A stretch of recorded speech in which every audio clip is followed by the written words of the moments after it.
Throughout the history of human civilization, mankind has seen the rise and fall of great empires and dynasties.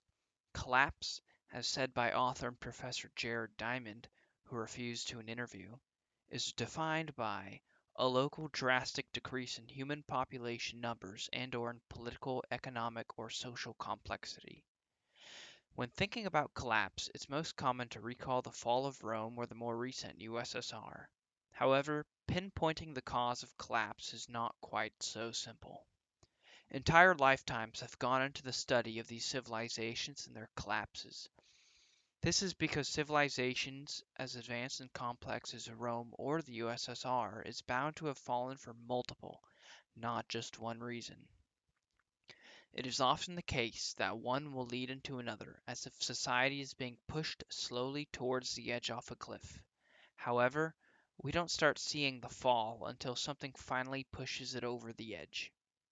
When we finally fall off the edge, we fall into a perpetual state of warfare and human tensions that accelerate our implosion. It is our responsibility to research and uncover the mysteries of past collapses so that we may better understand its causes in efforts to prevent our own doom. As a result, we must ask the question, what pushes civilization over the edge? Today, we will be analyzing the most overlooked, yet arguably the most dangerous factor of collapse. It is the double-edged sword, life and death to civilization, the environment.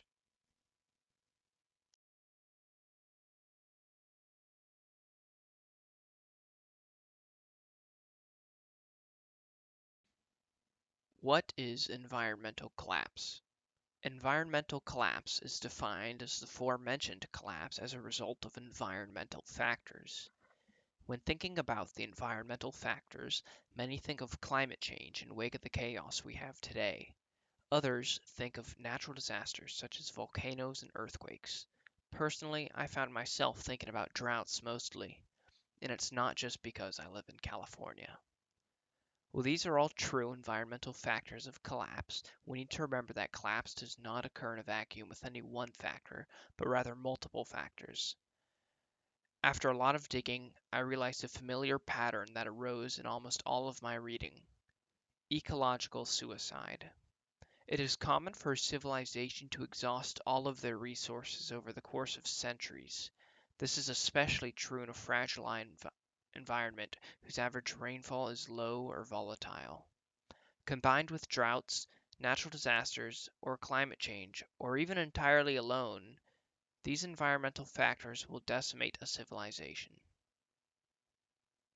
Here's the problem. If collapse does not occur in a vacuum, how do we know that these environmental factors are as dangerous as we say they are? Jared Diamond, who declined my interview, suggests that we look at isolated civilizations who are devoid of any neighbors, eliminating the major factor of hostile neighbors and foreign warfare. What past civilization was possibly isolated enough for us to analyze? In the middle of the Pacific Ocean, Earlier and Cthulhu, I mean, Easter Island, calls.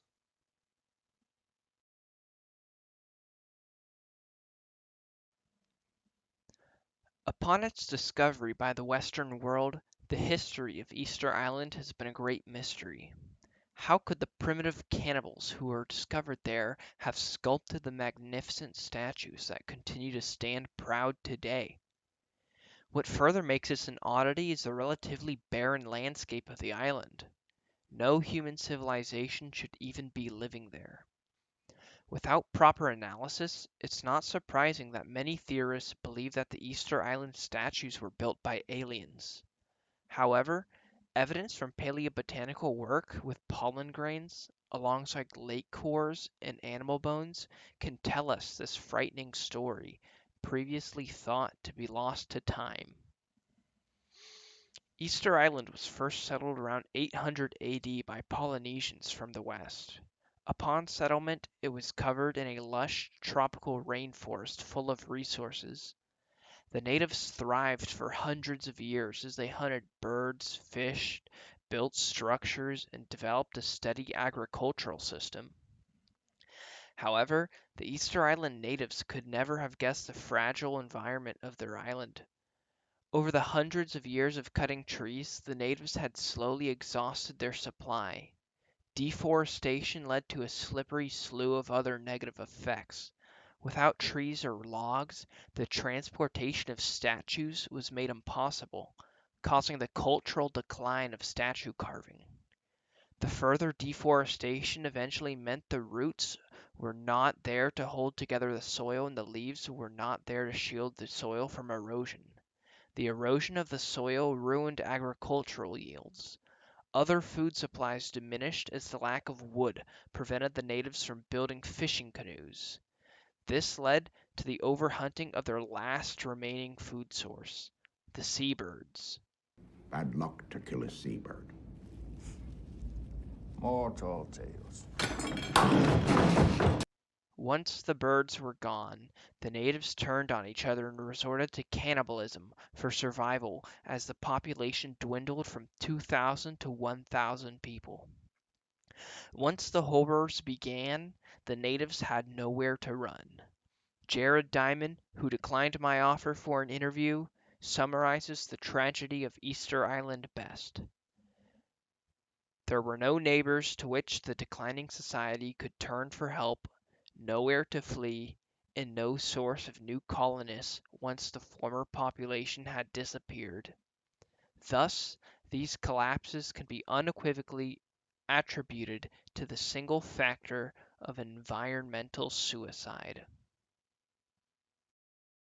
Now, when analyzing a less isolated civilization, we can correctly consider and possibly attribute the causes of collapse to ecological suicide. The story of the Anasazi is a slightly different story to the Easter Islanders because it can show dangers that are completely out of control. The climate.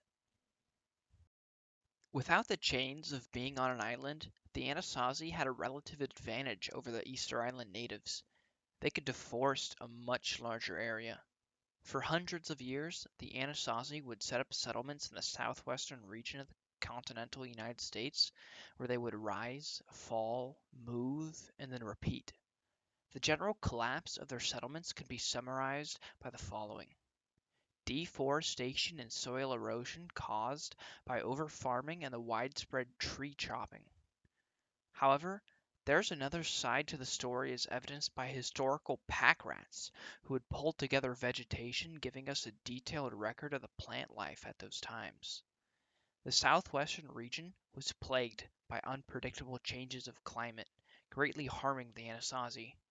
In the event that rainfall came, arios would form and cut deep through the ground until water was unable to reach agricultural fields, decreasing crop yield and population growth. In the event that it became too dry, crops and livestock would not get sufficient water, also decreasing population growth. The worst droughts, as evidenced by tree rings, occurred in the years 1040 and 1090 AD. The latter of these droughts put the nail in the coffin for the last of the Anasazi civilizations as their environmentally harmful actions began to catch up with them.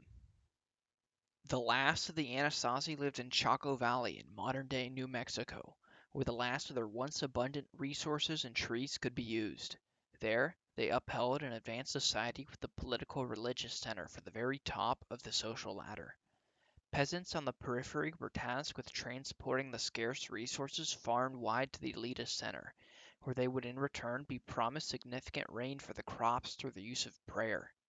With the drought, however, their gods could not save them as the prayers of the elite failed and the peasantry grew impatient. The elites built a wall to keep all hostiles out, notably their own peasantry, which can still be seen today.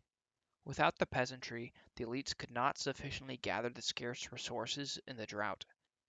The Anasazi collapsed a couple hundred years later in the year 1300 AD. The example of the Anasazi doesn't only demonstrate how climate change can be an uncontrollable threat to civilization, but it also demonstrates how environmental factors could lead to political/social unrest, upheaval, and eventually collapse. Examples like these two can be observed in a surprising amount of collapsed civilizations. For example, The Akkadian Empire had a familiar experience in the Khabur River Valley as a result of the fragile environment. The Ottoman Empire suffered through the same issues when they ruled the territory thousands of years later. Even Rome was brought to its knees by the environment as they faced consequences from the years of deforestation mixed with harmful climate change and droughts. Other collapses can be attributed to unfortunate natural disasters, such as Pompeii with volcano Mount Vesuvius, or the Greek state of Helike, which inspired Atlantis, which was decimated by a tsunami. Recently, researchers have been taking a closer look at the fall of the Mayan civilization in relation to climate change. However, it should be noted that the signs of collapse occurred before the major droughts even took place. As a result, I asked Dr. Brenner and Dr. Douglas about the possibility of the Mayans making it much further if major droughts never occurred. How big of a factor did the droughts play into their collapse? Dr. Douglas points out that the Mayan civilization has seen minor collapse before as a result of drought, and how those past droughts might snowball into larger factors of collapse. So one thing I'll point out is that this wasn't the first time the Maya had kind of experienced a collapse. So about say 500 years before then, roughly speaking, they also what they call the terminal pre-classic, or some people call it the pre-classic abandonment. So there was an earlier phase of kind of large cities during the pre-classic period, and then there was, some kind of breakdown, and a lot of the main cities at that time collapsed and were replaced by other cities. And so they'd experienced something like this before, and the question then is, okay, if there hadn't been as much of a drought, maybe this later collapse around 800 AD, what we call the terminal classic collapse, wouldn't have been as kind of permanent in a way if there hadn't been a major drought at the same time. Dr. Brenner points out droughts that occurred after the major collapse of the Maya that would have continued to cripple them alongside the arrival of the Spaniards.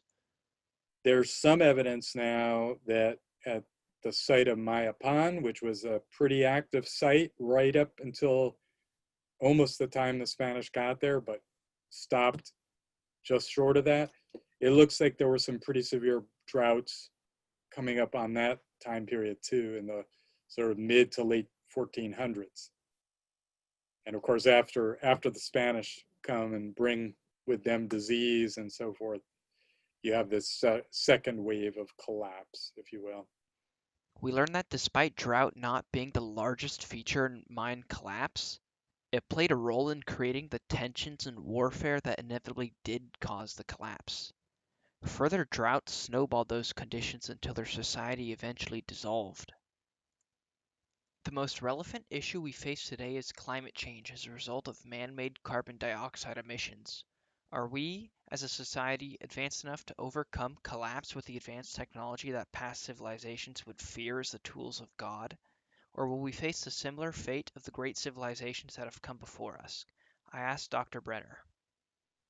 Though that we are still quite subject to climate and environmental impacts, we have a huge amount of coastline here.